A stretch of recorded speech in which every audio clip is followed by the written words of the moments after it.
Hello, friends, and welcome to episode 1211 of the Juicebox Podcast.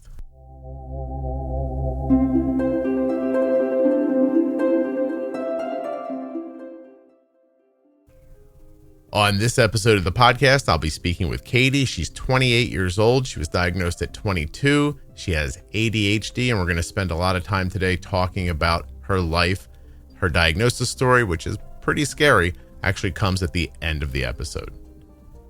While you're listening, please don't forget that nothing you hear on the Juicebox Podcast should be considered advice, medical or otherwise. Always consult a physician before making any changes to your healthcare plan or becoming bold with insulin. If you or your child have type 1 diabetes and you're a U.S. resident, please go to t1dexchange.org/juicebox and complete the survey. When you complete that survey, you're helping type 1 diabetes research to move forward. You're also supporting the podcast, and you may be helping yourself. t1dexchange.org/juicebox. When you place your first order for AG1 with my link, you'll get 5 free travel packs and a free year's supply of vitamin D. drinkag1.com/juicebox. My Cozy Earth offer code is going away in June. Well, it's not really going away. It's going down. It's 40% off when you use the offer code JUICEBOX at CozyEarth.com until June 1st, and then it goes to 30%, so hurry up. This episode of the Juicebox Podcast is sponsored by Eversense. The Eversense CGM is more convenient, requiring only one sensor every 6 months. It offers more flexibility with its easy-on, easy-off smart transmitter and allows you to take a break when needed. EversenseCGM.com/juicebox. This episode of the Juicebox Podcast is sponsored by the Contour NextGen blood glucose meter. Learn more and get started today at contournext.com/juicebox. This show is sponsored today by the glucagon that my daughter carries, Gvoke HypoPen. Find out more at gvokeglucagon.com/juicebox. Hi, I'm Katie Scott. I'm 28 years old. I was diagnosed as a diabetic at 22, and it's been a wild adventure getting diagnosed at 22 at a time where you're becoming independent and figuring out your life. But through that, I've been able to start my own business, Eureka Aerial, which is a youth aerial dance company in Minnesota that has been just the most magical thing. So yeah, that's kind of what I want to talk about today. All right, well, we will. So let's figure out how you got to this diagnosis. Oh my God. What was the first thing you know? Because 22, you're on your own, right? Oh my God. Yeah, I was on my own. I was going through yoga teacher training at the time. I'm not a yoga teacher anymore, but I was like living my healthy life, right? Also, I was drinking so much water. I was like, this is great. I'm drinking so much water. I'm like hydrated. And, whatever. Well, it turns out the drinking water would be because I had type 1. And I was like just excessively thirsty all the time. So I would say probably I was undiagnosed. I'm really not sure how long. It could be anywhere from 6 months to 4 months. And it really came to a close when I was just losing weight extremely rapidly. I was down to 80 pounds because I'm only 5 feet tall. So but also 80 pounds, I was skeletal. The water drinking that I was proud of ended up me, if I would forget my water bottle, I was having panic attacks because I was always so thirsty.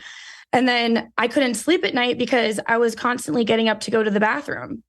Okay. I had a yeast infection for 4 months, a chronic yeast infection that wouldn't go away. And looking back, I kept going to the doctor for it and getting antibiotics, whatever. Mm-hmm. And turns out that's one of the number one signs in women who have type 1, undiagnosed type 1 is chronic yeast infections. Oh, Katie, the number of women who have told me they had a yeast infection, it goes into the dozens. So you're not the first person to say. Oh my God, it was horrible. Yeah. And I was me and my fiance, he's my fiance now, but we had just only been dating 6 months. And he invites me out to this wedding in Colorado at the end of the summer. Okay. We're in the highest elevation point on this mountain. I'm sitting on a hay bale during this wedding in a dress in the hot sun with the worst yeast infection of my life in Colorado. And I had just started dating him, so I wasn't comfortable enough to be like, I have a yeast infection. And like his family was there. So I'm like, I'm just going to suffer in this hot sun on a hay bale with a yeast infection. Like it was honestly the most uncomfortable I've ever been in my whole entire life. I was like, this is awful. If somebody would have thrown a roll under you, do you think you would have been like, that probably fell out of me? Was it that bad? Like you know what? That's reasonable. I really should have thought of that because I would have been so rich if I created a business out of my yeast production. Oh my because God. Katie, I don't think anyone's going to buy your yeast rolls, but okay. You'd be surprised in this day and age. In this day and age, everyone would be like, wow, that's super woman-owned business. Wow. It's made from, and now I could even be like, it's made from a disabled woman baker. You would say disabled to try to even get more? I guess some people say type 1's a disability or a chronic illness, but it's like, it's kind of both, whatever. I like you trying to get more juice for your Instagram by calling. Oh, yeah. I should put that in my bio. Can I ask you a serious question? Yes. You're only dating this guy for a short time. Were you intimate with him? Yeah, I was intimate with him. Did it occur to you to be like, maybe this guy is not clean? Like, no. Okay. So I actually also just get yeast infections kind of anyways. Oh, okay. It's a thing you do for fun. Like if someone looks at me the wrong way, I think I can just be like, get a yeast infection. He's very clean. He's very, very clean. But like, yeah, no, previous partners, I was like, you need to wash your hands. Like, I get it. But no, like not, he's very, very clean. But yeah, no, like we were intimate, but like only when like my yeast infection would go away for a short period of time from the antibiotics. Then you were like, it's time. Yeah. Yeah. No kidding. Hey, I knew this was going to be a fun interview when you said that you were becoming a yoga teacher. Yeah. What do you want to know about that? No, I just want to know how deep were you into it? If I said mantra and yantra creates, what would you say? If you take insulin or sulfonylureas, you are at risk for your blood sugar going too low. You need a safety net when it matters most. Be ready with Gvoke HypoPen. My daughter carries Gvoke HypoPen everywhere she goes because it's a ready-to-use rescue pen for treating very low blood sugar in people with diabetes ages 2 and above that I trust. Low blood sugar emergencies can happen unexpectedly, and they demand quick action. Luckily, Gvoke HypoPen can be administered in 2 simple steps, even by yourself in certain situations. Show those around you where you store Gvoke HypoPen and how to use it. They need to know how to use Gvoke HypoPen before an emergency situation happens. Learn more about why Gvoke HypoPen is in Arden's Diabetes Toolkit at gvokeglucagon.com/juicebox. Gvoke shouldn't be used if you have a tumor in the gland on the top of your kidneys called a pheochromocytoma, or if you have a tumor in your pancreas called an insulinoma. Visit gvokeglucagon.com/risk for safety information. The Contour NextGen blood glucose meter is the meter that we use here. Arden has one with her at all times. I have one downstairs in the kitchen, just in case I want to check my blood sugar. And Arden has them at school. They're everywhere that she is. ContourNext.com/juicebox. Test strips and the meters themselves may be less expensive for you in cash out of your pocket than you're paying currently through your insurance for another meter. You can find out about that and much more at my link, ContourNext.com/juicebox. Contour makes a number of fantastic and accurate meters, and their second chance test strips are absolutely my favorite part. What does that mean? If you go to get some blood and maybe you touch it and, stumble with your hand and like slip off and go back, it doesn't impact the quality or accuracy of the test. So you can hit the blood, not get enough, come back, get the rest without impacting the accuracy of the test. That's right. You can touch the blood, come back and get the rest, and you're going to get an absolutely accurate test. I think that's important because we all stumble and fumble at times. That's not a good reason to have to waste a test strip. And with the Contour NextGen, you won't have to. ContourNext.com/juicebox. You're going to get a great reading without having to be perfect. Oh, I don't know. Like, hear me out. Okay. Let me tell you a little bit about that. Go ahead. I grew up in a dance. Like, I grew up as a dancer. Okay. I was like a competitive dancer. It was like my first love in life was my first passion was dance. I started teaching dance when I was like 17. And when I graduated high school, I went to community college and dropped out. And then I went back to community college and I dropped out again because I didn't learn the first time, which is fine. And so I was like, I don't think I'd ever really even done yoga that much at all. And I decided I was going to, I did no research into it. And I found a yoga place offering teacher trainings. And I was like, yeah, that's what you go to school for, right? To you learn how to teach yoga. I thought it would be like an extra thing on my resume because I was still teaching dance at the time. Mm-hmm. And, I was going to be this yoga teacher. Sure. What I didn't realize is that first of all, I was like one of like the youngest ones at the time in the room. And it was like mostly like women, 30 to 40-year-old 35, 40-year-old moms and a little older, doing it as like, because they've been doing yoga forever and they just wanted to deepen their practice and then start teaching. Right. Right. So also I didn't realize I picked one of the most spiritual yoga studios and I was learning all these crazy things. I honestly couldn't keep up. I just wanted to do the splits. And I did get into it though. I did really like it. It did get a little too crazy for me and where it did become a little bit culty. I joke to some people that I accidentally joined a yoga cult because I did and it wasn't a fun one. We weren't doing the fun stuff. Is our cults fun? I don't know. I just imagine the hippies, taking acid and doing whatever they do, sharing a toothbrush, none of that. Katie, I can't keep up with you. I talk so fast and you are so much quicker than I am. Oh, really? Okay, I'll calm down. I probably had too much caffeine, but you're not on anything, right? Okay. On what? I don't know, Coke? No? No, okay. All right. I have to teach later today. I teach kids. How dare you? Has no one ever said to you speak quickly? Are you maybe just jacked up for this? I think I am definitely having a little bit of an adrenaline rush and I drank a lot of caffeine before this. By the way, I'm okay with it. Okay. I'm like, oh my God, do I sound up right now? I'm like, we're going to tap a whole new market. I have to admit, when I watch those video podcasts that are two young people complaining about life and they're going back and forth so quickly, I'm like, oh my God, slow down. Well, that's the attention span these days. It's 7 words and then somebody goes, oh my God. And then it moves on to something else. I'm like, yeah, that's me. Yeah. I'm a product of the generation. I'm going to be honest. Oh my God. That's fantastic. I love that I love that you were like, I'm going to learn yoga. I don't know anything about it. This. Yeah. I was like, I don't know. It just seemed like a good idea. All right. And it was interesting because, I kept not doing it right. The chanting and stuff. I remember they brought us through this chakra meditation and this girl next to me just starts bawling and she's in a fetal position and is one person one time was everyone was having these crazy spiritual experiences in class. And I was like, dang, it's not working for me. I'm like, am I doing this right? Maybe they were pretending.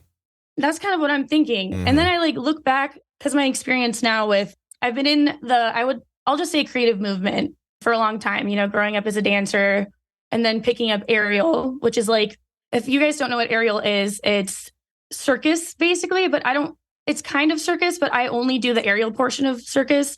And it's more dancing, if that makes sense. So you're hanging from the ceiling on a silk or a hoop or stuff like that. Yeah. And I've done a lot of trainings and stuff like that. Right? What? No, I don't teach pole because I teach kids. The kids don't pole dance? No, I mean, they could, but I don't think I need to. I think that's self-explanatory. You do? You think it's self-explanatory why we don't want kids to pole dance?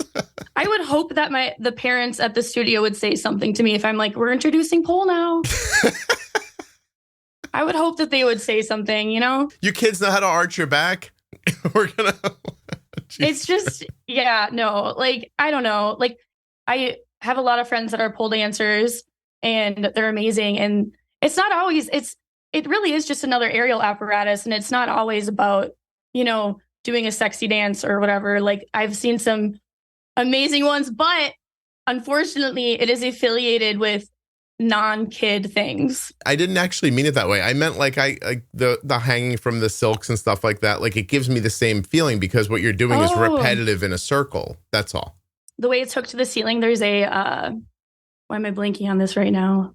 A swivel that helps you spin. And pole dancers also are on a swivel, but it's on the floor. Yeah. No, I know. Mm-hmm. I've also seen a lot of people do pole dancing for like wellness and fitness and stuff like that. No, it's a great community. Like, especially I'm in Minnesota and the pole community here is so loving and nice, but it's just, I don't specialize in teaching pole. I also prefer teaching children over adults. I've done both and I prefer children.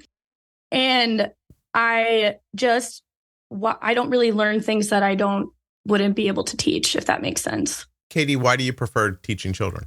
Okay, so that's a great question. So I started teaching kids when I was 17. Actually, even before that, like I was a number one babysitter in my community. I was like doing all kid stuff. I taught Sunday school for a moment. I started teaching kids dance. And then I taught kids dance from 17 till I was about 24 before I opened up my own studio. And my last dance teaching job, I had the craziest kids. And I just thought I needed a break from teaching kids. So I was like, I'm just going to only teach adults, right? Mm-hmm. And then I started teaching adults and I was teaching yoga. I was teaching aerial as well. And bar, whatever, fitness classes. And I hated it. I felt like I couldn't, always had to be like serious. And I'm just not a serious person whatsoever. And it just was weird too, because when I started my business, I was 23. We opened our doors when I was 24. And it just felt like, and I was like always the youngest one in the room most of the time. And it was a lot of like women in their like 30s or 40s that were like serious about fitness or would trauma dump their personal issues onto me, where it's like, you're an adult, you can figure this out, like you'll be okay. And a lot of them got really obsessive about me, like almost to a stalker level. Okay. Yeah, it was pretty crazy. And I really wasn't enjoying it anymore. And so we decided to offer a kids aerial class at the studio. And I just fell in love with it again. I was like, oh, yes, this is much better. Because to be honest, I way rather hear about why your favorite flavor of Jolly Rancher is cherry for 30 minutes over problems that you have in your life that you can control. I want to know what's the craziest story some lady dumped on you in that dance studio? She was complaining. This is just the first one that popped up. Go ahead. She was complaining that her husband hasn't been himself lately and was just complaining about how needy he's been after he had just had a major heart surgery that he ended up being awake during the whole time for. So this man had heart surgery and his life is changing and he's going through something. And through the surgery, he was like sedated, but he was awake and felt everything. Right. And her complaint is that he's needy now. Yeah, because she had to take care of him after heart surgery. And she just was like, I still haven't really processed that one. Were you disappointed to hear that she didn't care that much about him if she had to do something for him? I don't know if I was disappointed because she was already giving red flags. She was really clingy and an interesting human. So interesting. I just was like, of course, you said that. Like, and it was just something like where I just kind of the conversation, I just had to like walk away because I didn't really have any input other than like, that's so sad. Like, I hope he's okay, But like, it was weird when somebody comes to me for a situation like that out of complaining about their spouse that is needing help. Yeah. This is not the first time I've heard this, by the way. I obviously have compassion for people who are like, oh, it's been hard. He went through surgery, this, whatever. I'm like, all ears, listener, I'll help where I can. But like, it was really interesting how it was just wild. It's like just the way people are, how do I say, self-centered? Like, I don't want to call them a narcissist because I think that gets overused, thrown around a little too much. But yeah. Hey, you want to know what else gets overused, Katie? Today's podcast is sponsored by the Eversense CGM. Boasting a 6-month sensor, the Eversense CGM offers you these key advantages: distinct on-body vibe alerts when high or low, a consistent and exceptional accuracy over a 6-month period, and you only need 2 sensors per year. No longer will you have to carry your CGM supplies with you. You won't have to be concerned about your adhesive not lasting, accidentally knocking off a sensor, or wasting a sensor when you have to replace your transmitter. That's right, there's no more weekly or bi-weekly hassles of sensor changes, not with the Eversense CGM. It's implantable and it's accurate.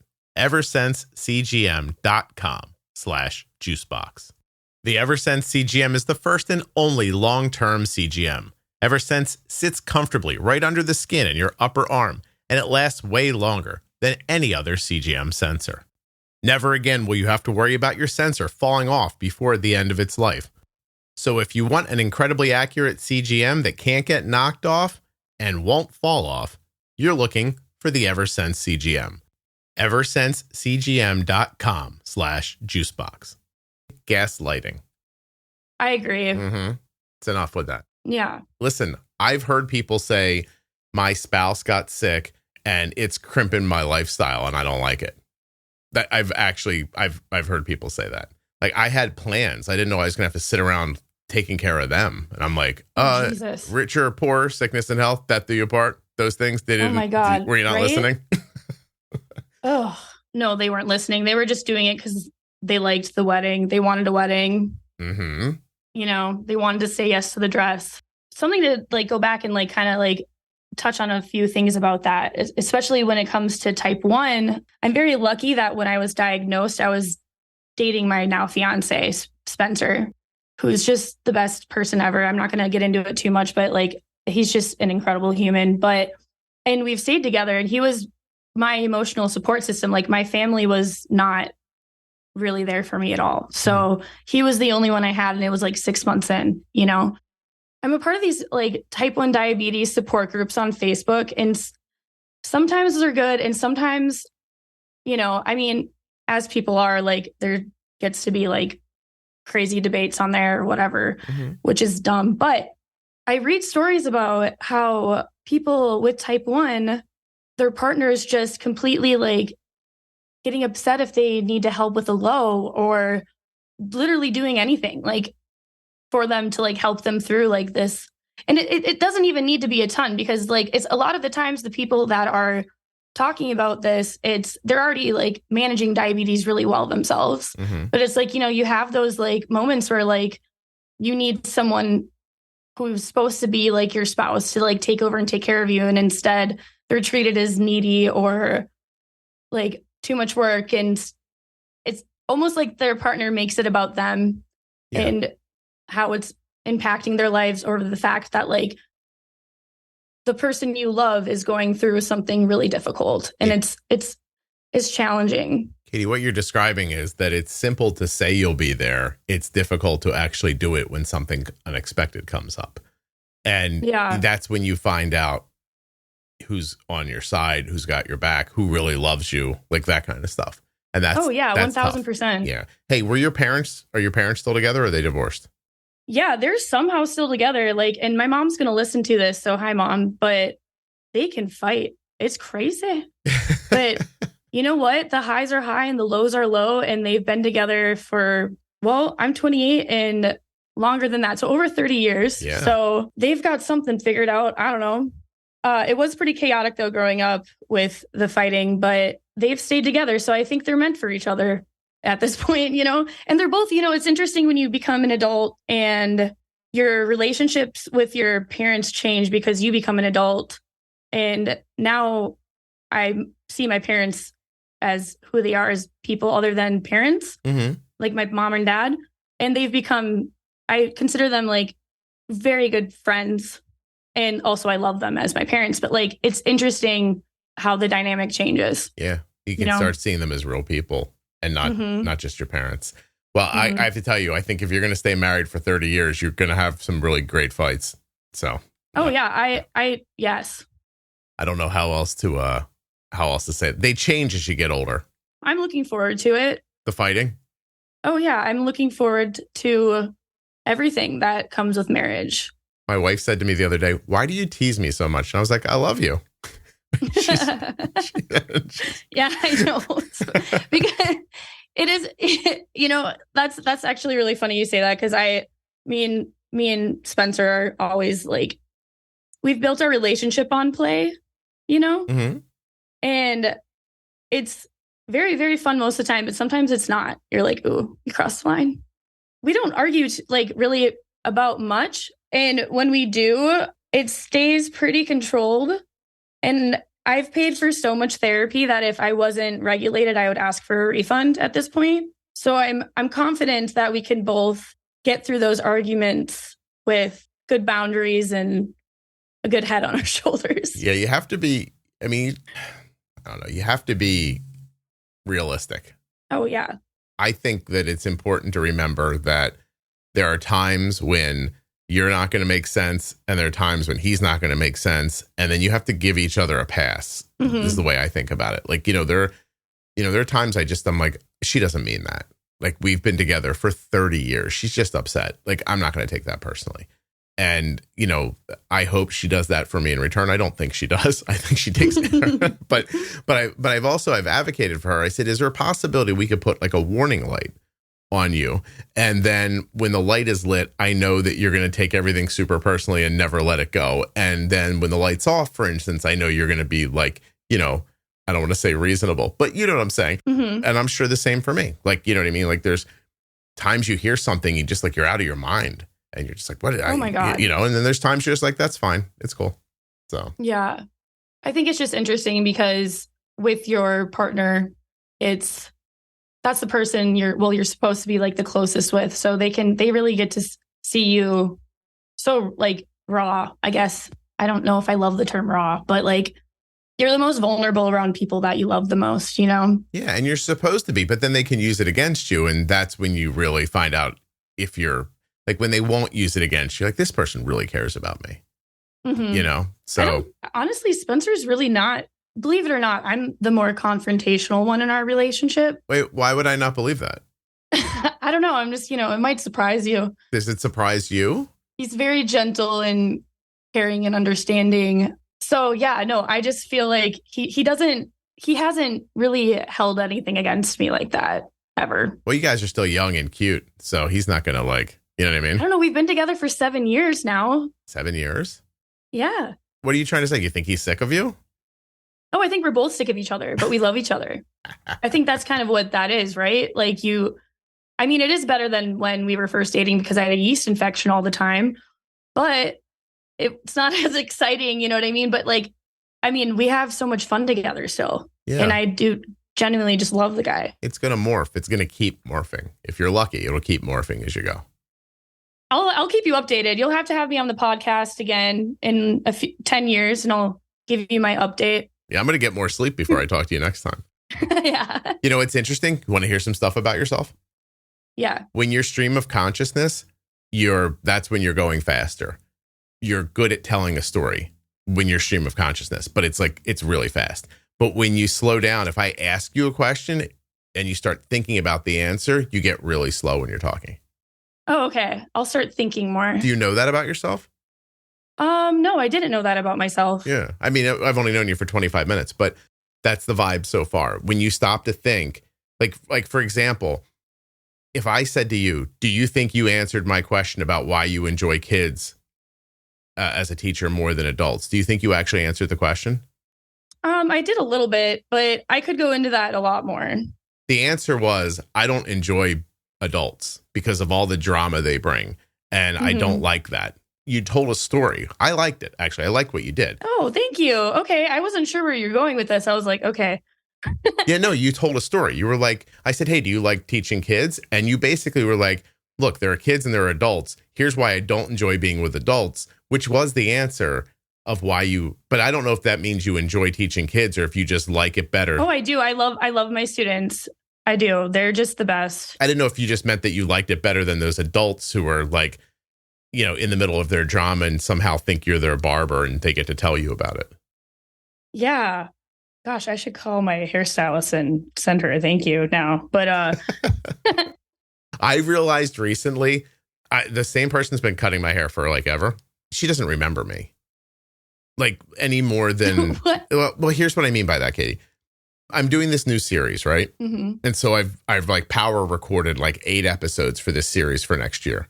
So I've recorded them all in the last 4 weeks. And I was talking to my editor this morning about something, and he brought up one of the episodes, and I was like, I don't remember that. Mm-hmm. And he goes, dude, you recorded that like 3 weeks ago. I was like, I do not remember it. I think my hairdresser has the same thing going on. She sees so many people over and over again, hears so many stories that when she looks at me, she's like, you're Scott. I know that. You have a child, another child, a wife. I cut your child's hair. And I know like high level ideas about our interactions. But if I quizzed her about things that I know that we've spoken about, she would not know the answers to those questions. Oh, no. I mean, like, okay, I'm going to weigh in on this for 2 reasons. I'm here. First of all, I, as a business owner, and I'm teaching kids, and I choreograph with co-teachers and stuff like that. And a teacher that I'm teaching with will teach a move. And I'm like, oh, that was really cool. I like that. And they will go, oh, you taught me this. And I'm like, what? You know, I think when you're going through like certain motions of the day, you know, it's hard, like, or whatever, it is harder. But I will, on the other hand, so my mom's actually a hairstylist. Oh. And so I grew up with hairstylists in my life constantly. And my mom's a hairstylist. Her best friend, Mandy, we can maybe talk about this later, but I own my business now on my own, but she was half of my business when I started out. She's another mom to me, basically. And she owns a hair salon. Okay. Yeah. And I also worked at that hair salon for a little bit. And those women do genuinely care and they listen. The amount of times that my mom has come home and talks about her clients, like her clients have sent me graduation gifts. I can name a few of her clients off the top of my head. And my mom gets really upset when like she doesn't have another person come back because she genuinely cares. And that's how it is for a lot of the girls. Mm-hmm. And that might just be like a man-woman difference kind of a thing for like, you know, with, you have to understand like too, like I can't speak for your hairstylist, but I think you'd be surprised with how much she would say about your life. I know. I imagine it's funny when you get back together and you're like, we just talked about this 6 weeks ago. And she's like, I don't remember that. I'm like, no, I just feel like she talks to so many people and I can commiserate because for sure. Like I'm listening to you right now, like very intently actually. And I'll remember you all day and a couple of days from now. And then your episode will come out and I'll be like, oh, I remember talking to Katie. She was terrific. And like, I'll feel all that again. It's just, it's so much information. You can't keep it all. I'm going to quiz you on something. Go ahead. Do you remember how many times I reached out harassing you to have me on your podcast? No, I've not. Okay, so a lot of people do that though. I messaged you, I think multiple times on both my Instagram accounts and my email, and you finally caved. And I was like, yes. I was like, let me on your podcast, please. I wonder if you mentioned your business up front, it made me feel like you wanted to come pimp your business. So maybe when I felt like you didn't want to do that, then I was okay with it. Oh yeah, no, I don't want to pimp my business because I don't have a type of business that like you can buy a product from me. You have to like come to St. Michael, Minnesota and be a child and go upside down. It's not really. Well, hey, it's a little, I don't know. I might have some people listening in St. Michael, Minnesota. Okay, well, hello to them. Hi. Yeah. Oh, now you're all sweet. You're like, oh, wait a minute. Okay, 10% off with discount code Juicebox. Your first class. Wait, seriously. Are you willing to do that? What? Yeah, so I would love it. Yeah, I would give 10% off your first like aerial session or like workshop or something like that for sure. If they come in and mention they heard you on the Juicebox podcast. I will make a coupon code and I will write it down right now. Okay. And if you type in at checkout, we'll just do Juicebox Pod for all one word. Yeah. Okay. Or let's just do Juicebox because that's way easier. And that's what I usually do. Yeah, let's just do Juicebox and let's have it be all lowercase.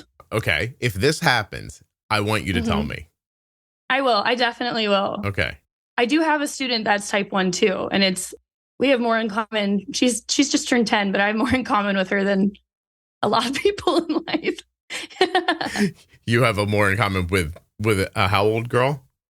10-year-old diabetic who does aerial. Nice. She's she's pretty awesome though. All right. Well, I'm looking here in the last last few weeks, maybe 8 weeks, I have 20,000 downloads in Minnesota. So somebody might hear it.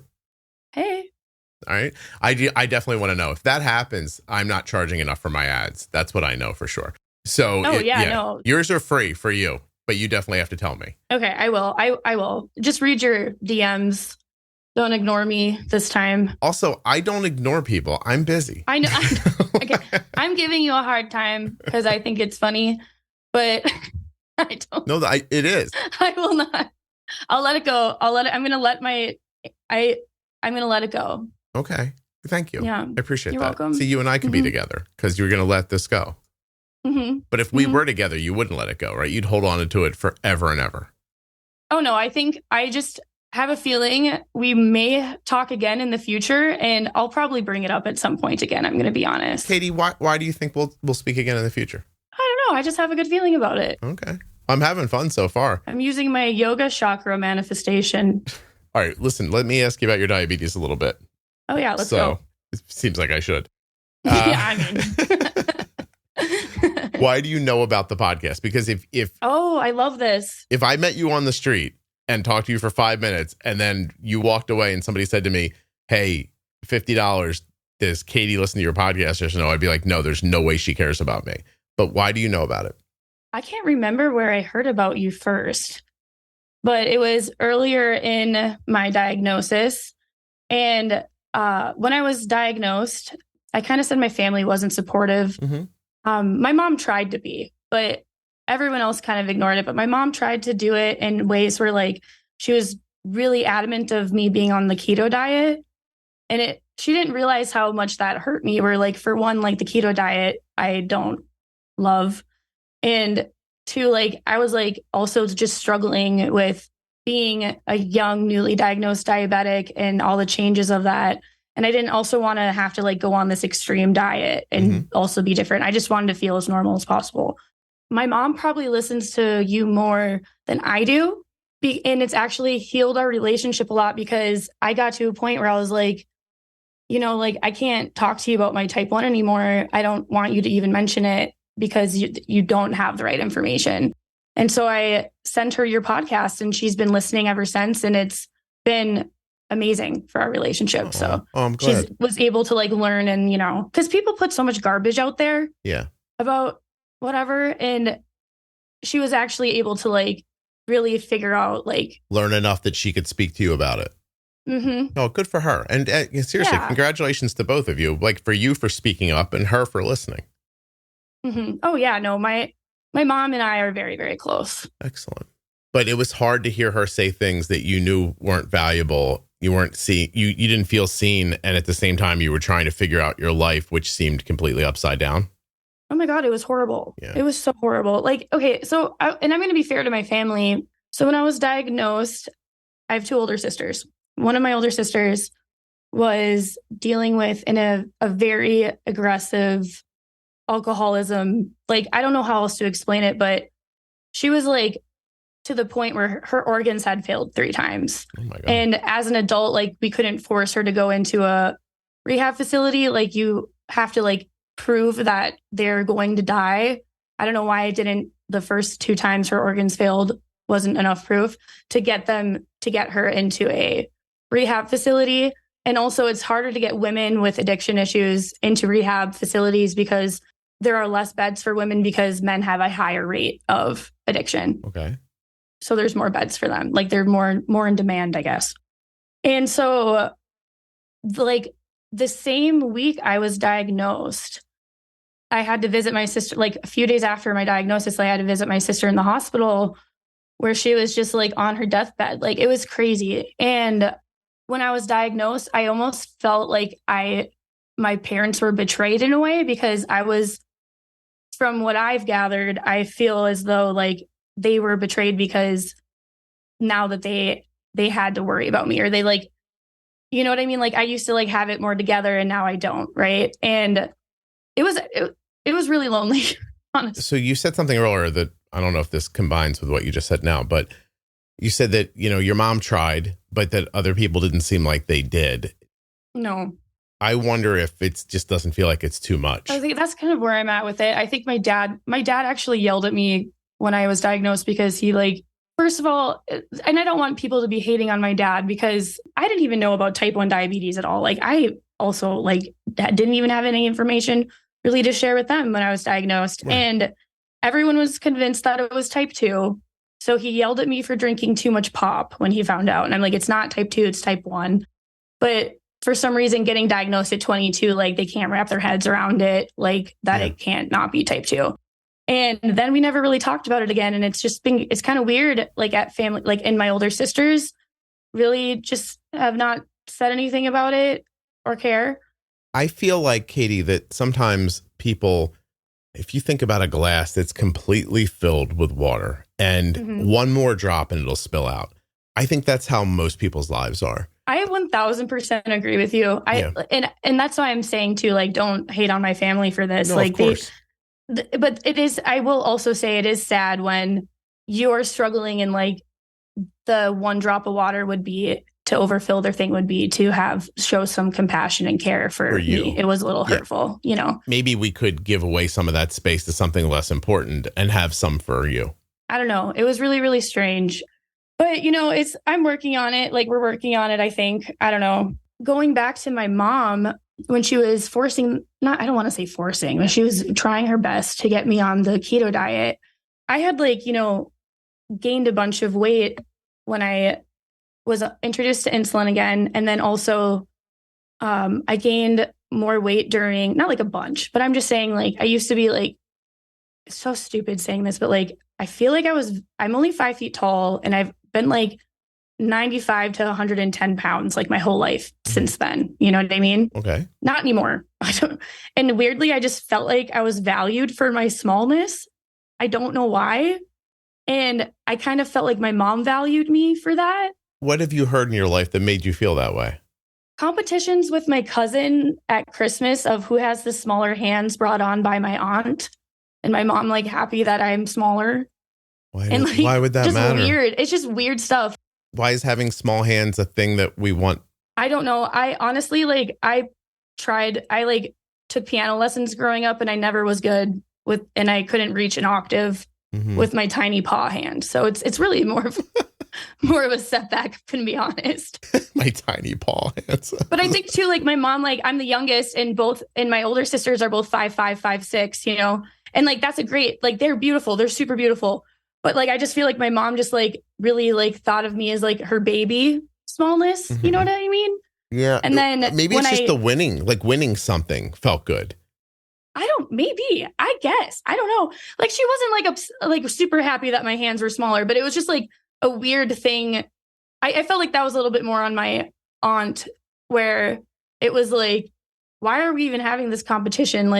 And she would preface it by being no, there's no way. Serena's hands are way smaller. And I'm oh my God. What the f are we all talking about? Shut up. That's something at the time it felt fine. But now looking back, I'm that's just really weird. And so I gained weight through COVID because I was stressed and everyone did. Also, I don't think people talk about this, but I am a firm believer that women go through their second puberties, mid-20s. And my body was changing. Yeah. Yeah, hips, thighs, that kind of stuff. Right. And I think it was hard on my mom to see me really look like an adult. Oh. And it felt too the keto thing. Not only was it my diabetes, but also she wanted to get her little girl back, weirdly. Oh. So that was kind of a mental I'm going to be honest. In your mind, she was oh, I wonder if I can help her with this blood sugar thing and at the same time thin her down. Yeah. And for some reason, everyone thought that I was living this chaotic lifestyle, not taking care of myself all the time. And that's why, because I honestly, I get sick pretty easily because A, I work with kids. 2, my immune system's weird. I've gotten better at taking care of myself. So my immune system is not as messed up. The stress of going through COVID, owning a business through that, and then, running, just everything in life. I was getting sick a lot. I was getting knocked down a lot.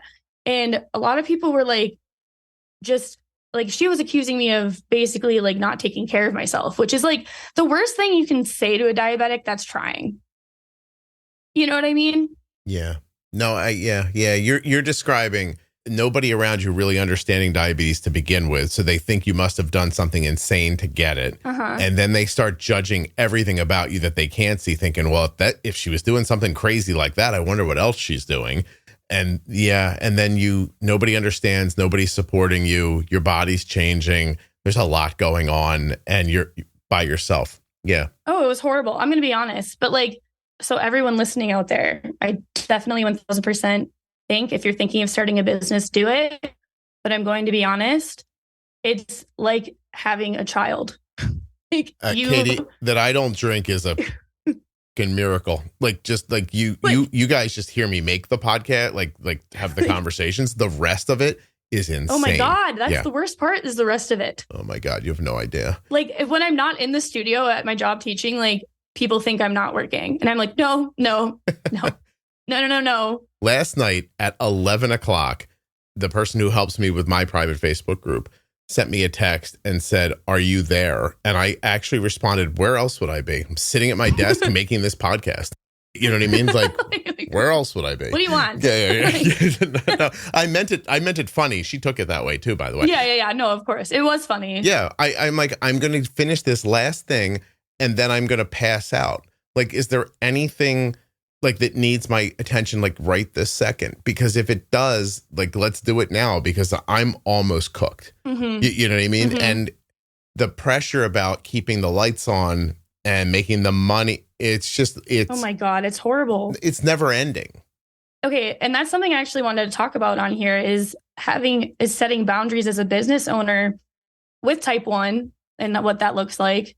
And but also not even just the type 1 part, like just setting boundaries as a business owner where it's like, you are so passionate about this podcast and it's like your purpose in life in a way, right? It's one of your many purposes.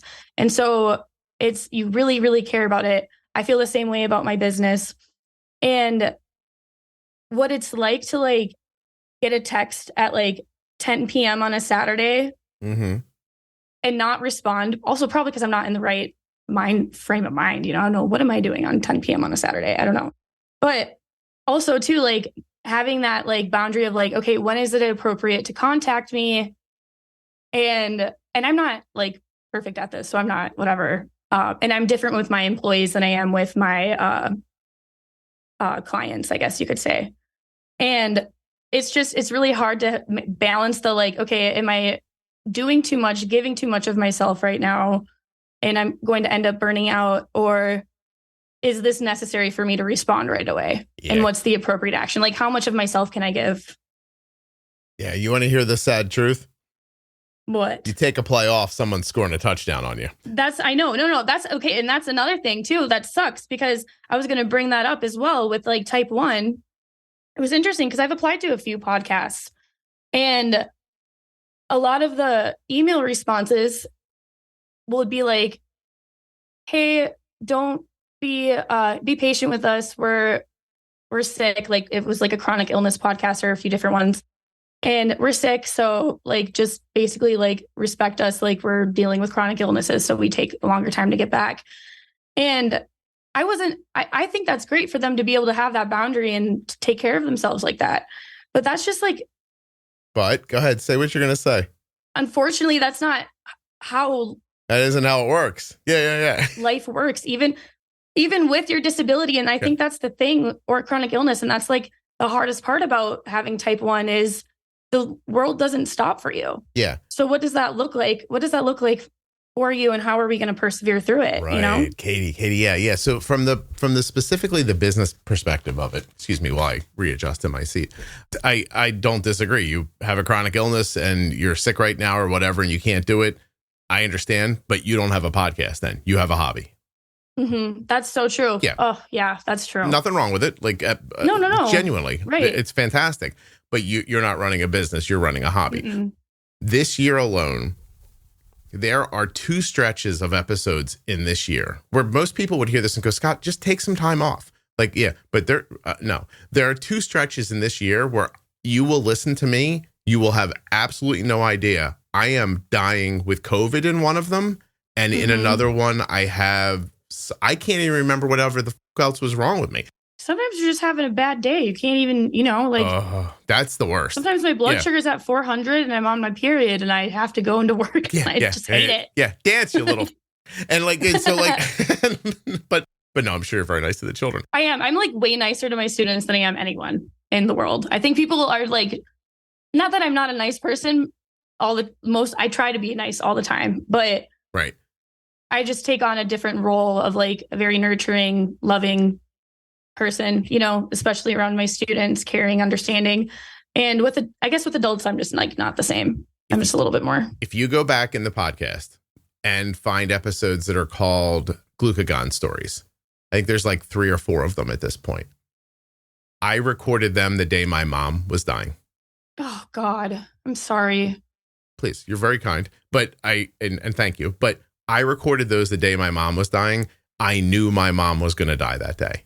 Yeah. And you know what? I recorded those episodes partly to take my mind off it and partly 1000%. because they were on the schedule and it's my responsibility to do it. And you will not listen to those episodes and hear a sad person or a person who's distracted. Because when I was doing that, I was doing my job. And there are 4 or 5 episodes that are in this last year, back in 2023, by the time people hear this, where I am COVID fevered, falling apart. Unfortunately, I can't go in. Fortunately, actually, I can't teach kids while I'm sick, but it's a little different though. I'm still doing the back stuff. The background things. Yeah, I'm just supporting your point that if you have a business, you have a business all of the time. It is like having a child. Like you can't take a day off from being a parent. You can't really take a day off from being a business owner. And shoot, I'm losing my train of thought again. But oh my gosh, I'm so sorry. I totally just lost that train of thought. It happens to me. It's okay. Give me 1 second. What were we talking about before? You want me to say words? Yeah. Okay. Responsibility, business owner. Mm-hmm. Drawing boundaries. Mm-hmm. Diabetes. Yep. Diabetes is good. Not supportive parents. Go ahead. Yep. People don't understand. All right. Yep. COVID. Oh, okay. Your mother dying. Okay, perfect. There we go. I'm sorry that was the one that jogged my memory. Katie. But hey, one of my students, Molly, she told me that when I forget something, I should go back to what I was doing before. And I was thinking about your mother, unfortunately. That's okay. Well, not fortunately and unfortunately. With going through hardships like that, and I've recently gone through some similar experiences, in a way, you can't, there is definitely times to grieve and you should be grieving and everyone deserves that experience. But also the thing about people passing away that's always just been the most crazy to me is how nothing stops still. Mm-hmm. Yeah. The world doesn't stop and it keeps going and it will just keep continuing.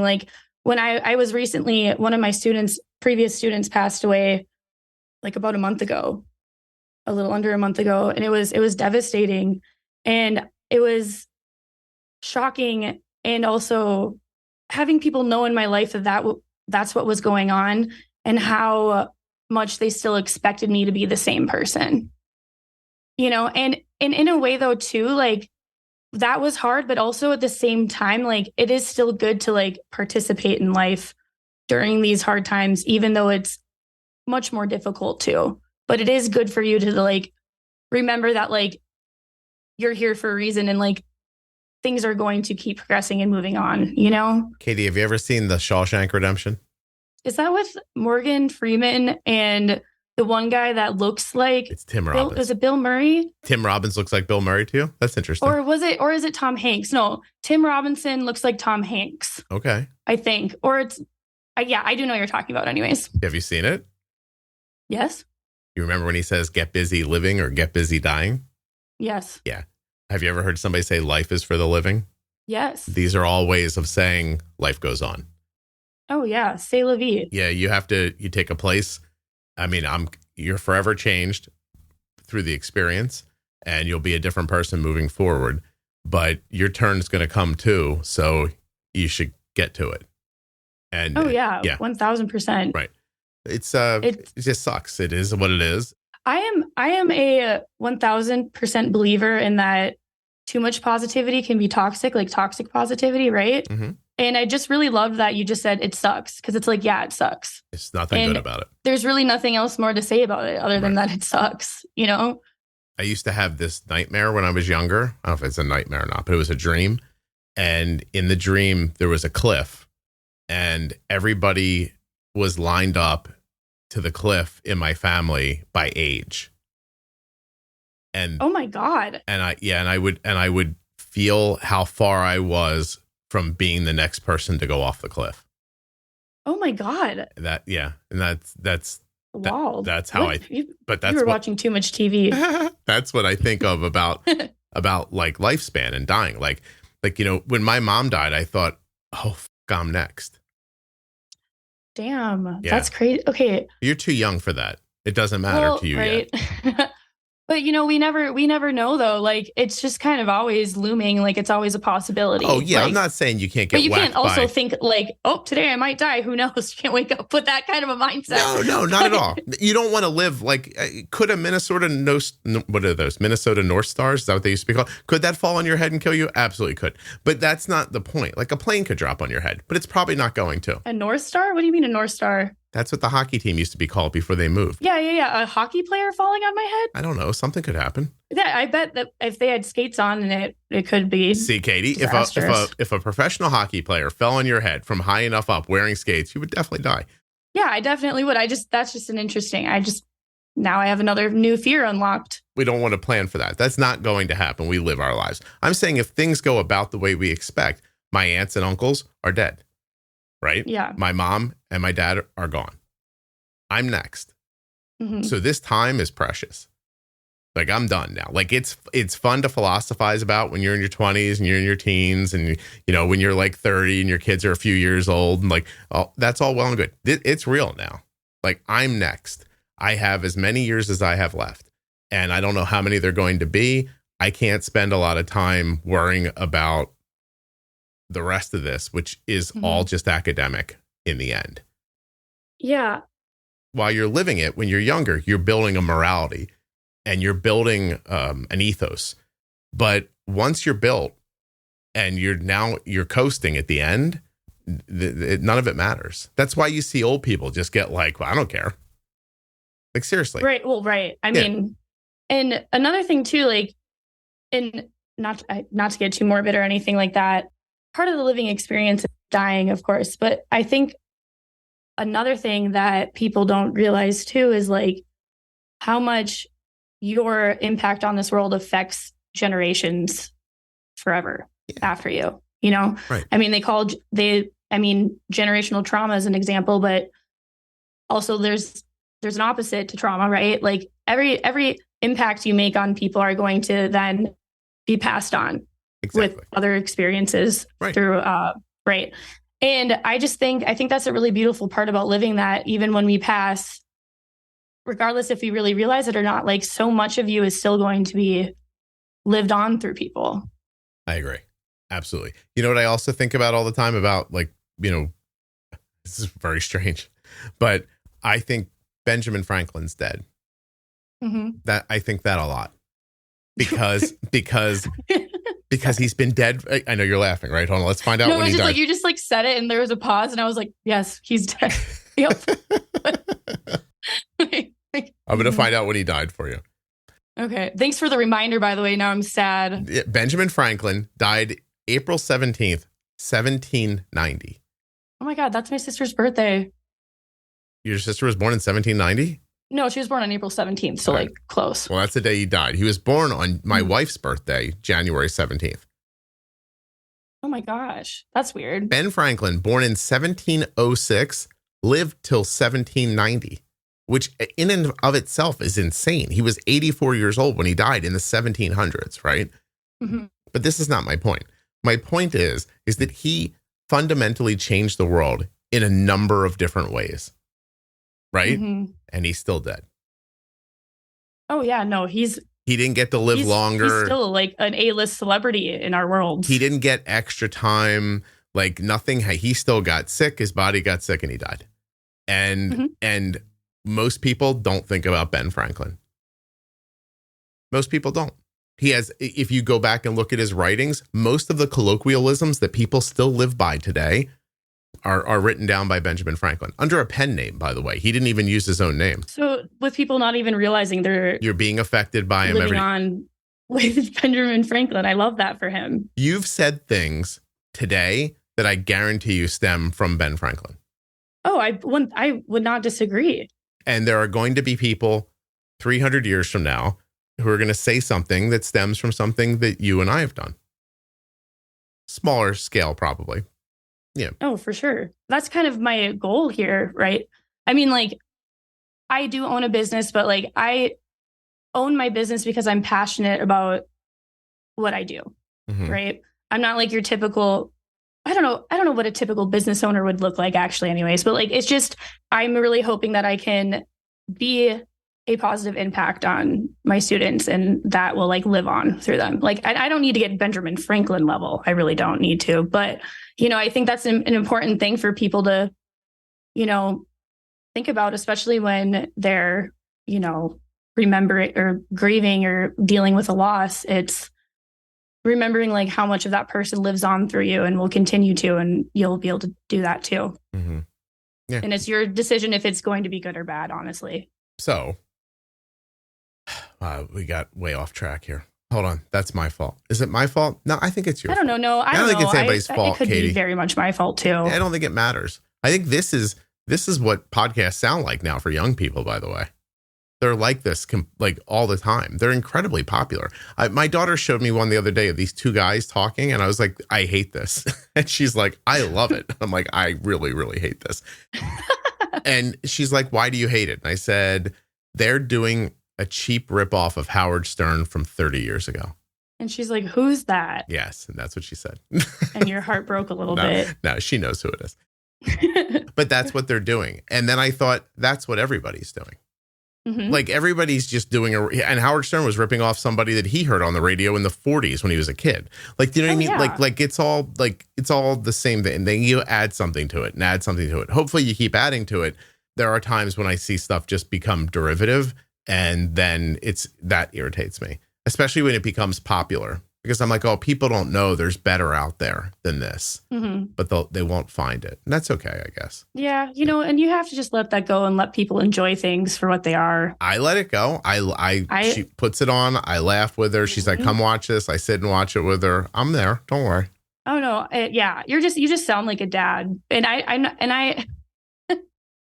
And I can't judge you too much for that, because I've been finding that I've been on my way to work. My fiance's truck has Sirius FM, the radio station. And I'll like flip through like the pop station, like, the whatever is popular now. And I spend like majority of my drive, like just hating on whatever music is out today. I do my best to keep up with whatever my kids say is good. and I'm like, ugh, this is terrible. And then I like realized I'm like, oh my God, I'm getting old. And I understand you now, though. I understand you for being like, there is better stuff out there, right? Yeah. Unfortunately, that's, out of our control.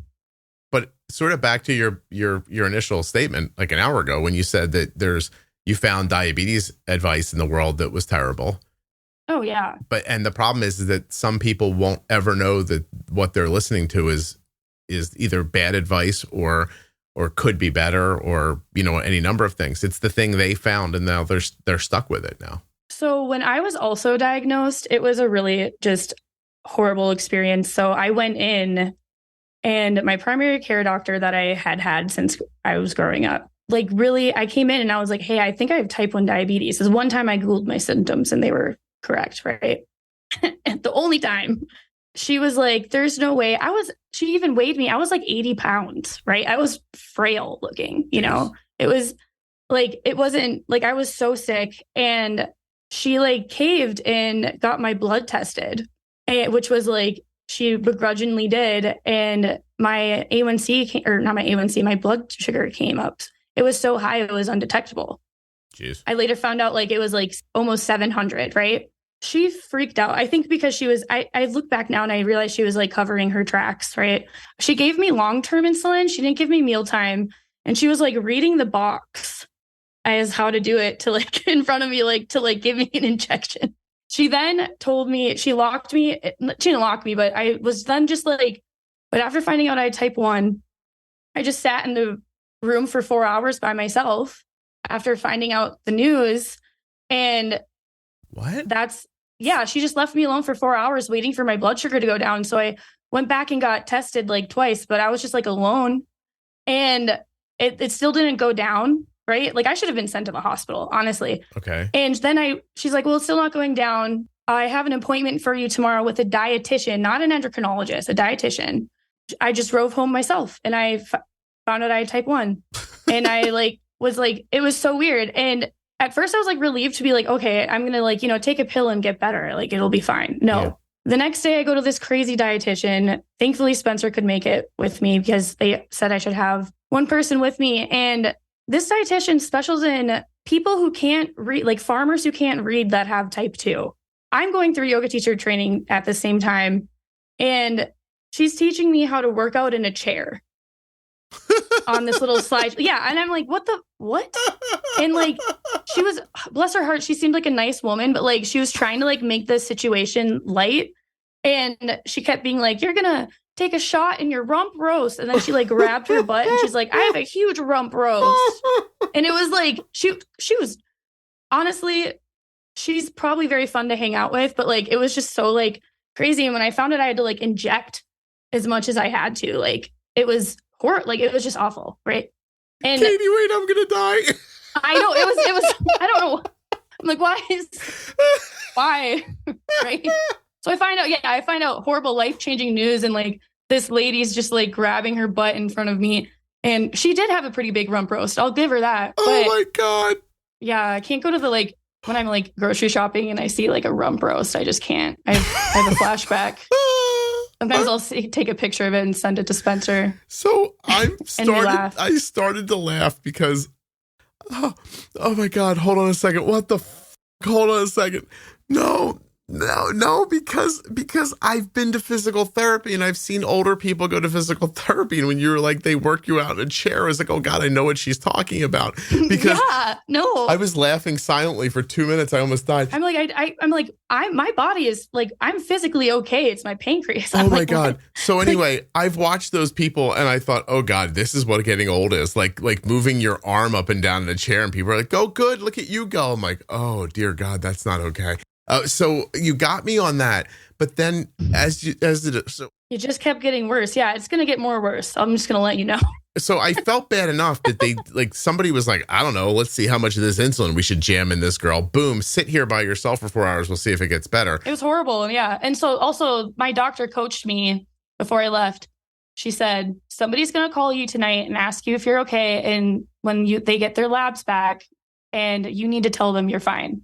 Why? I don't know. She was covering, I think she was covering up some mistakes she made. Like it was horrible. Oh so then, God. So I'm going to. Go ahead. I'm sorry. Keep going, please. No, it's okay. Yeah. I don't know. The whole thing was awful. Right. And like, I hear other people's like stories about like, they got to go to the hospital and get on a pump almost right away. And I was just like, they were like, here's some Novolog and some whatever and have fun, figure it out, test strips, whatever. So God bless the dietitian's heart. She was great, but like, I mean, like not what I needed. So next time I went and visited my doctor who had diagnosed me, I said, hey, I don't want to see this dietitian anymore. It's not helpful for me. Right. Mm-hmm.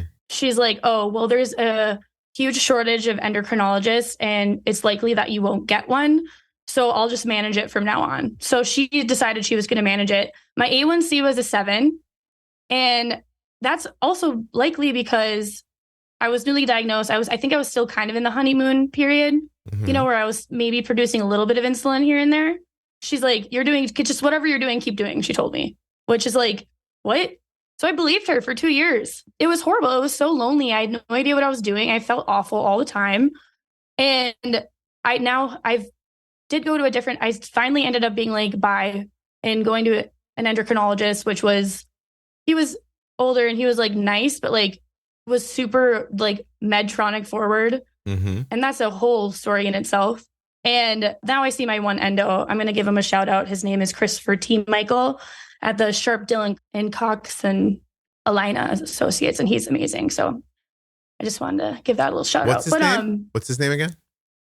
Christopher T. Martin. All right, Chris, good job. Yeah, Chris, you're great. Yeah, that whole clinic is amazing, honestly. He's not the Coldplay guy, though. What? He's not the guy from Coldplay, though, right? I haven't asked. I'll ask him next time. Seriously, wouldn't it be amazing if your endo was also the lead singer of Coldplay? I'd be like, you know what? Diabetes is worth it. This is great. I'm great. Katie, can I say something? Can I just make an admittance? I hate Coldplay. I like that one song that they sing. Yellow. Everyone loves that one. I think, no, the Viva La Dun, dun, dun, dun. Keep going. I'm not going to sing. I'm not a singer. No. Keep going. No, I'm good. No, it's okay. All right, go ahead. But yeah, no, it was the first endo I went to was really strange. They were like very much into Medtronic, and they like got me on this Medtronic CGM, which was a nightmare. They say you can put that on by yourself, but like me and Spencer were doing it together, and it was just impossible. The steps you had to go to, and you still had to check your blood sugar to calibrate, which was what's the point of a CGM then, you know? I hear you. They were like, we want it to be more accurate, you know? I'm going to say that they've made a massive improvement with their new CGM. Yeah. I believe that. No. This is, okay, and I will say, I'm not hating on them now, but like this was in 2019. A while ago. Yeah, no, I understand. Yeah. Like in diabetes technology, it improved so quickly, which is great. But it was really strange. They had me like, as soon as I was on it, like they had this like event at a hotel where they were like a speaking event about getting on Medtronic, and they asked me if I would go speak. And I had been on it for like 2 weeks maybe. And I got they gave me like a Visa gift card for $25, which was nice. But I was speaking to like a room of like 60, 70-year-olds with type 2 about why to get on Medtronic CGM. I met someone there who wanted to make me like the face of Medtronic with my Ariel, like have me be on like a campaign or something like that with Ariel and using me for that. And then, you know, that didn't really work out, which is fine. I stopped using that CGM, and a few months go by, like maybe 6 months, and I got reached out again to be like kind of to do stuff with me being an aerialist and a CGM like Medtronic, where I wasn't wearing that CGM at the time. They convinced me to go back on it. I'm not really sure. It's a little bit of a blur, but it was a little bit of a slap in the face, because what they meant, which wasn't clear, is that they just wanted to use and at this point too, I was living paycheck to paycheck because of diabetes. Okay. And paying for their CGM, right? And they wanted to use all of my content and my stories for free. Like they just wanted to use me for their marketing for free. They didn't offer to compensate you for your time or your effort or anything? No. That sucks. I know. And I was like, this is a little weird that I'm paying to be on your product and you're using my content for free, you know? And I wouldn't have asked for much, but I was like, I ended up just saying no at the end of the day. Okay. That's fair. And then that's when I eventually moved on to the next endo. Good. And it's been pretty good since. Yeah. All right. Well, I'm glad you found an endo that you enjoyed more. And I don't know much about that world of like the influencer thing. Like, I don't know if they're accustomed to the people they're working with are also trying to build a brand. So they look at it as like free publicity for them. But if you weren't, I'm not sure. And I know a person who does this at Medtronic. I could ask actually, but that's interesting. Yeah. I mean, and they could have changed that by now too. I wonder. This is years ago, you're saying. It was just a little bit of like, okay, so you want to use my aerial photos and my story and like everything that I've actually like put time into creating, you know? And you know what I mean? Like they could have just thrown me a couple $100. Like I'm not even asking for like a ton. Yeah. You weren't trying to get rich off of it. You just thought. No. I was just like anything to like, or like some free product, honestly, at the time. Like, Can I have a CGM, please? Yeah, something. I'm like, okay, you know, but yeah, no. So that was a little bit weird of an experience, but like, I do believe that it's gotten much, much better, but I do use the Omnipod and Dexcom now, and it's a great combo. It's working really well for me. I'm glad you're enjoying what you're using. I have to ask you, Katie, if there's anything we haven't talked about that we should have. I can't think off the top of my head right now, so I'm sure there are. So I guess I'll just have to come back sometime and say them. Can I ask you a couple of questions before we end? What are your goals for your diabetes? Okay. This is thank you for asking this question. You're very welcome. You're very good at keeping me on track, I think. I don't know about that, but go ahead. Okay. Yeah, I don't know. So basically what I'm trying to get into a little bit more. So I did this a little bit before COVID. So I actually was asked to speak at the Capitol during when Minnesota was trying to pass the ALEC law, which is an emergency insulin act where if you can't afford insulin or if you don't have any, like, you can get on a program to get it, right? Okay. And it was named after a 26-year-old, Alec from Minnesota, who died after getting off his parents' insurance. Mm-hmm. And I was close in that age, and I had been invited on a podcast previously to talk about diabetes. So they found me through the podcast and they called me like a day before this like meeting to pass the bill to like ask if I would speak at like just a little tell my story. It didn't seem like a big deal. And so I wrote my note card. I got my note cards out. I wrote in purple magic marker. I get there the next day, the Capitol. And it's like all the news outlets are there. We're in like the room, like the like golden, you know what I'm talking about? Like the whole conference room. The rotunda? Yeah, dude, it was crazy. And I also, when I went to tell my story in front of all those people, I couldn't see over the podium, like my chin was cut off. So the photos of me are hilarious if you want to look them up, I'm just saying. And that really like got me into wanting to advocate more for people with type 1, whether it's being a support system for people struggling just with the disease itself or finding the care they need. Because I've made a lot of mistakes on the way. And like, I've learned from, the hard way a lot with figuring out how to get the care I need, or also just inspiring people with type 1 to not let it stop you. And although it will look different for you, you can achieve your dreams. And it's going to have an element to it that a lot of other people don't deal with, but it's so worth it. And I just don't want people to think that their life stops when it comes to type 1. And I want them to know too, that like we deserve better than what's going on at the moment. And I just want to be more of an advocate. So I'm trying to reach out to other podcasts and kind of make a name for myself. I was recently included in a children's book of inspiring people for type 1 diabetes. And I wrote a little story about, my life, but it's like in kid form. Nice. And that's really great. And I'm just looking to do more projects like that and hopefully, impact lives. Well, Katie, and let that live on. I think that's wonderful. However, I was wondering what your goals were for your diabetes.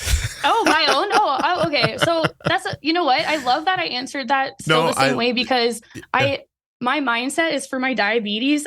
I like maybe don't think about my diabetes as much as I should, but that's because I can't.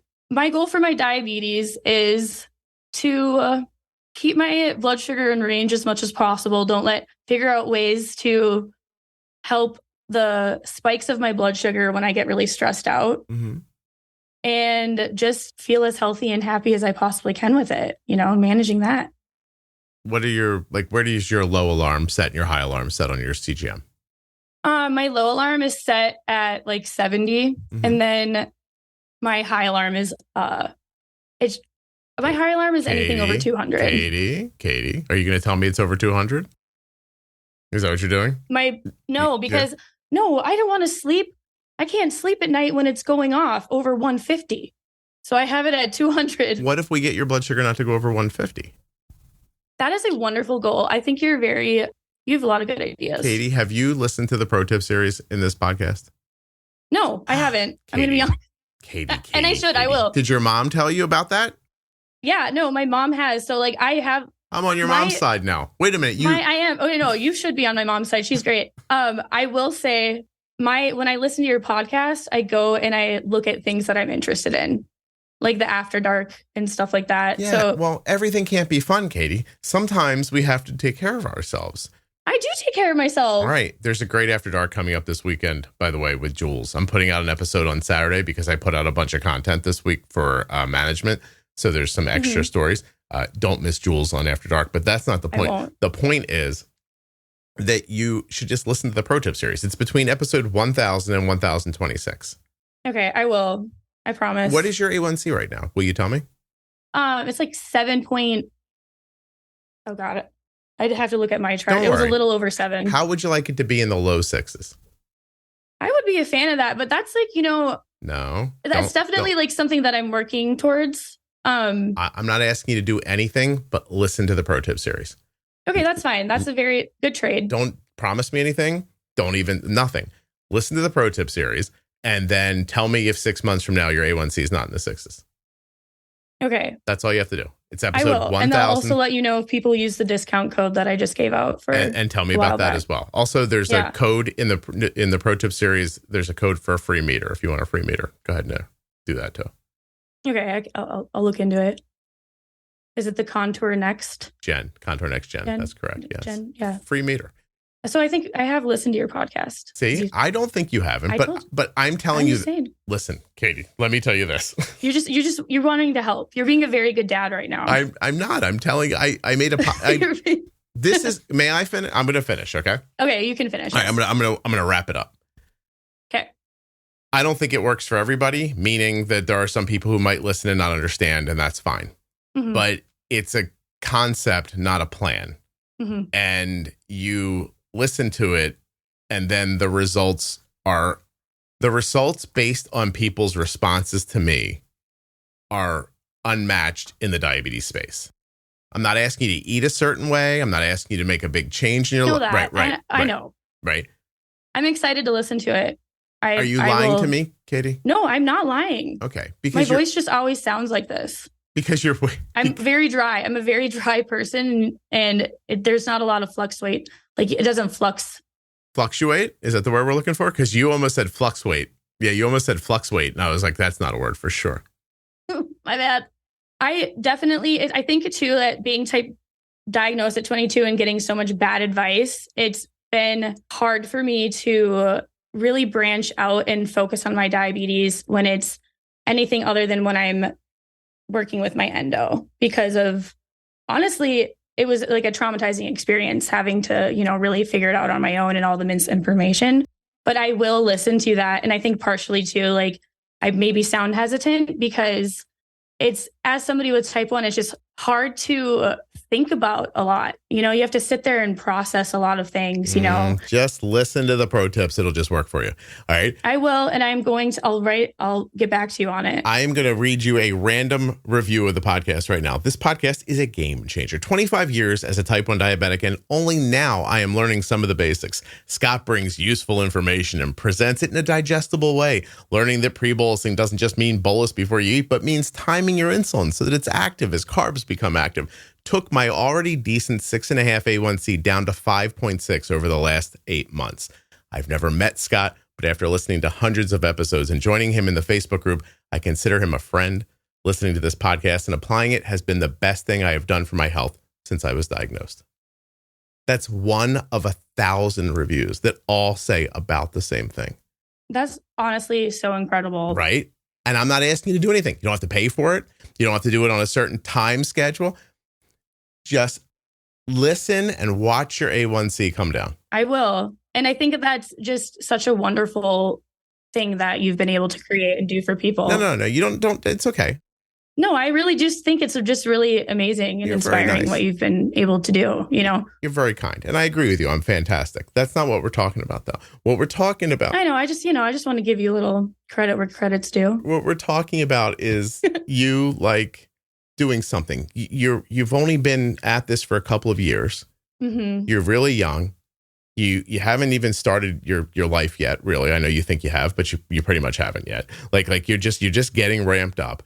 You have an opportunity to set your mindset around diabetes in a way that you don't even have to think about it. It'll just happen because you'll know what to do, and you have no idea how that will change the ripples in your life. Mm-hmm. So if you being nice to a kid in a dance class might help somebody 200 years from now, then you being nice to yourself right now will help you throughout your entire life.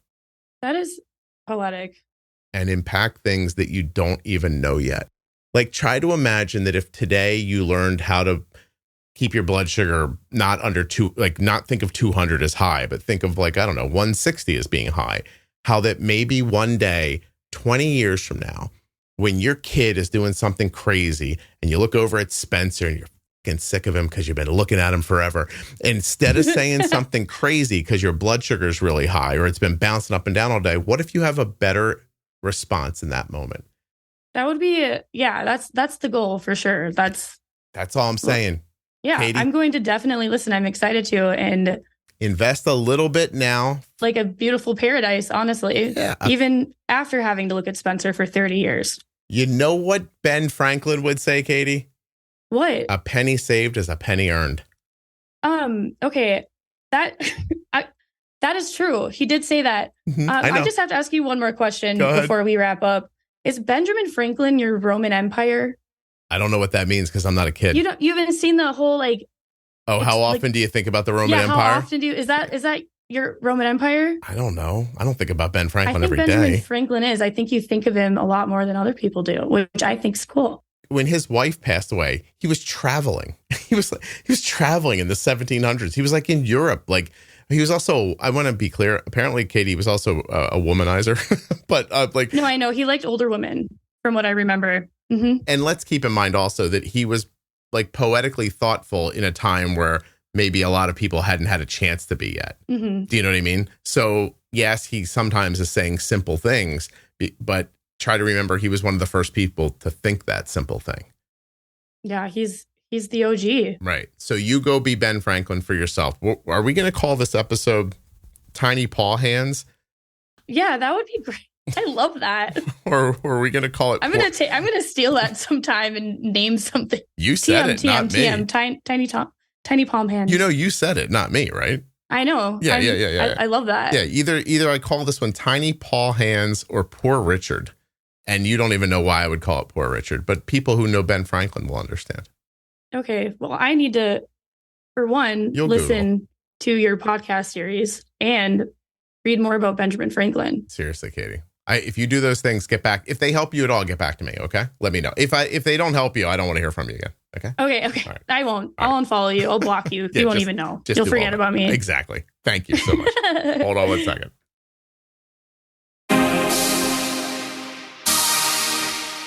I want to thank the Eversense CGM for sponsoring this episode of the Juicebox Podcast. Learn more about its implantable sensor, smart transmitter, and terrific mobile application at eversensecgm.com/juicebox. Get the only implantable sensor for long-term wear. Get Eversense. Arden started using a contour meter because of its accuracy, but she continues to use it because it's durable and trustworthy. If you have diabetes, you want the Contour NextGen blood glucose meter. There's already so many decisions. Let me take this one off your plate. contournext.com/juicebox.